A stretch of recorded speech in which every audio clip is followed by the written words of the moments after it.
ये कहानी है 3 लड़कों के बारे में जिनके नाम है विक्रम, राज और सुनील, जो बम्बई जैसे बड़े से शहर में नौकरी करने के लिए आते हैं।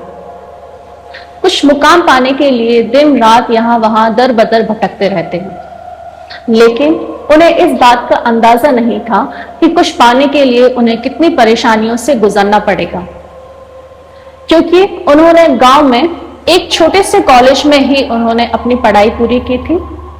उन दोस्तों में से एक दोस्त था राज, जो अपने पापा के साथ उनके बिजनेस में ही उनकी मदद करता था। तो उसे इस बात का अंदाजा पहले से था कि अगर हमें कुछ पाना है तो हमें कितनी समस्याओं से होकर गुजरना पड़ेगा, इसलिए ये सारी चीजों की आदत उनको पहले से थी, क्योंकि उसने अपने पिता को दिन रात मेहनत करते हुए देखा था।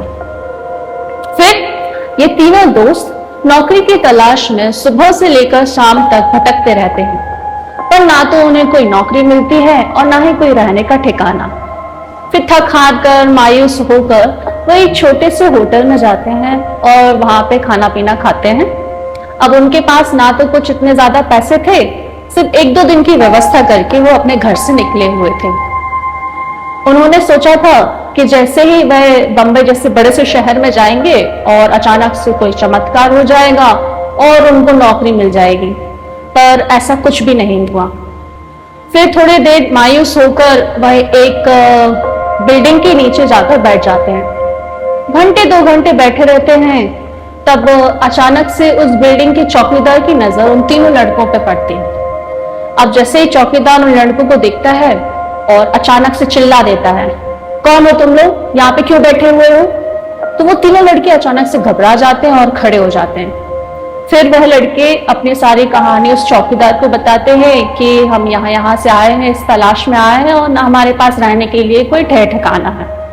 अब वो चौकीदार जब उनकी बातें सुनता है तो उसे अपना टाइम याद आ जाता है, क्योंकि जब वो चौकीदार बम्बई जैसे शहर में आया था, शुरू में आया था, तब उसको भी इतनी सारी परेशानियों से गुजरना पड़ा था और किसी ने उसकी मदद की थी, तब जाके उसे नौकरी मिली थी और जिस वजह से वो अपना गुजारा कर रहा था। फिर चौकीदार ने अपने एक दोस्त को कॉल किया। उसका दोस्त बंगला नंबर 17 में साफ सफाई का काम करता था।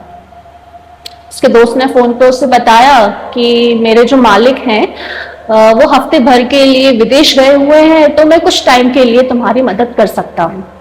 तो जैसे ही यह बात उन तीनों लड़कों ने सुनी, वो दोनों बहुत खुश हो जाते हैं और उस चौकीदार से कहते हैं कि आप मुझे उनका पता बता दीजिए कि वहां पे कैसे जाया जा सकता है, तो हम वहां चले जाएंगे।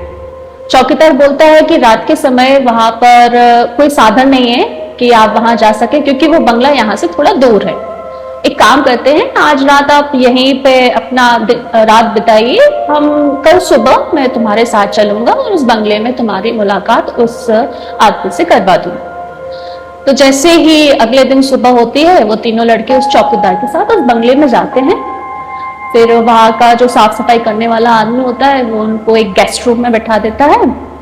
वहां पे वो तीनों लड़के थोड़ा आराम करते हैं और सो जाते हैं। फिर क्या हुआ, जैसे ही रात के 12 बजते हैं, विक्रम नाम का जो दोस्त था, उसको वह अचानक से अपने आप को एक तहखाने में पाता है। उस तहखाने के अंदर कुछ पुराना सामान रखा होता है। विक्रम को समझ नहीं आ रहा कि वह अचानक से उस तहखाने के अंदर कैसे पहुंच गया। वह अपने दोस्तों को आवाज लगाने की कोशिश करता है, लेकिन उसकी आवाज उसके दोस्तों तक नहीं पहुंचती। फिर धीरे धीरे उसके कान से आवाज सुनाई देना बंद हो जाती है, लेकिन उसे सिर्फ एक औरत की ही आवाज सुनाई देती है जो रो रही होती है, जिसकी आवाज सुनकर विक्रम एकदम से घबरा जाता है और पूछता है, कौन हो तुम, क्यों रो रही हो? और अगले ही पल विक्रम वापस से अपने कमरे में अपने बिस्तर पर पहुंचता है। जैसे ही वह अपने कमरे में पहुंचता है, उसकी नींद खुलती है। वो पूरा पसीना पसीना हो जाता है और घबराते हुए अपनी सारी कहानी अपने दोस्तों को बताता है। जैसे ये सब उसके दोस्त सुनते हैं, वो उसका मजाक उड़ाने लगते हैं। वो उससे कहते हैं कि अरे तुमने जरूर कोई डरावना सपना देखा होगा। अब विक्रम उनकी बात मान लेता है। वो सोचता है कि हाँ, हो सकता है कि मैंने कोई डरावना सपना देखा होगा।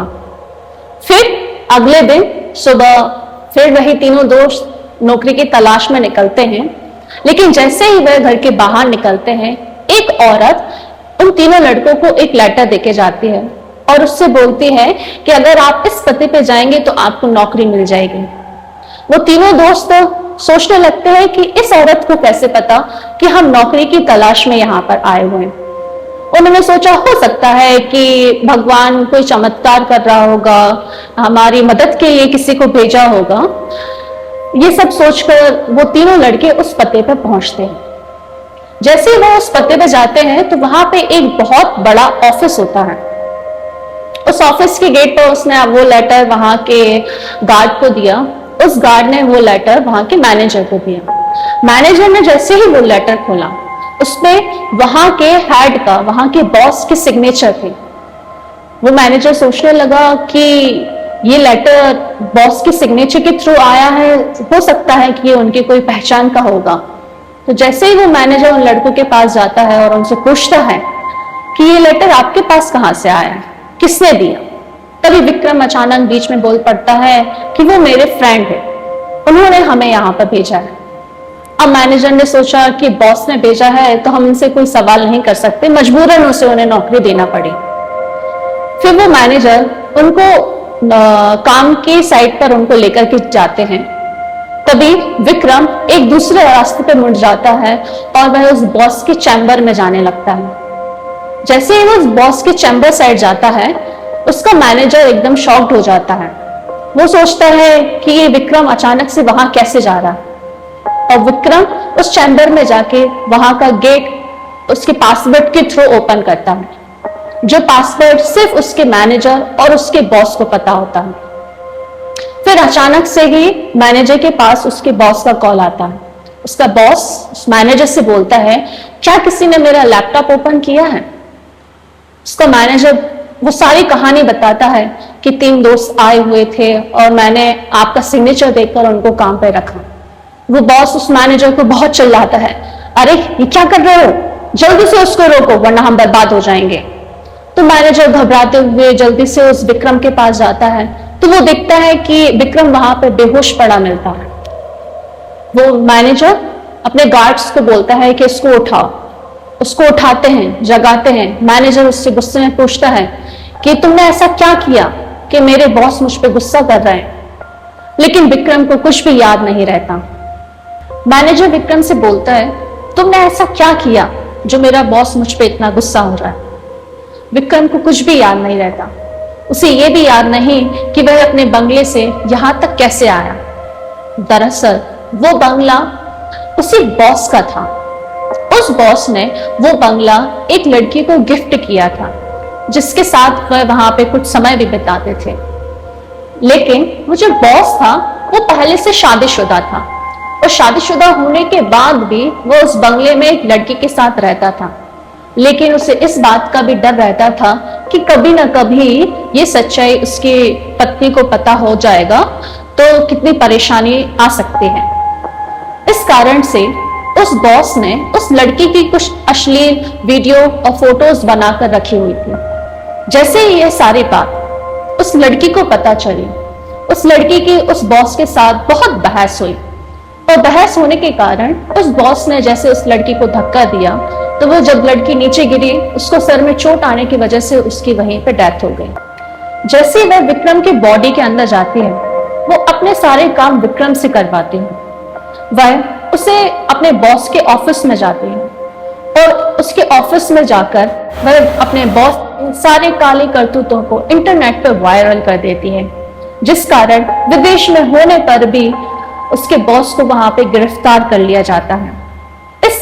इस तरीके से उस लड़की ने, उस औरत ने अपना बदला पूरा किया, और यह तीनों दोस्त ने एक बुरा सपना समझकर उस बंगले की कहानी को वहीं भूल गए।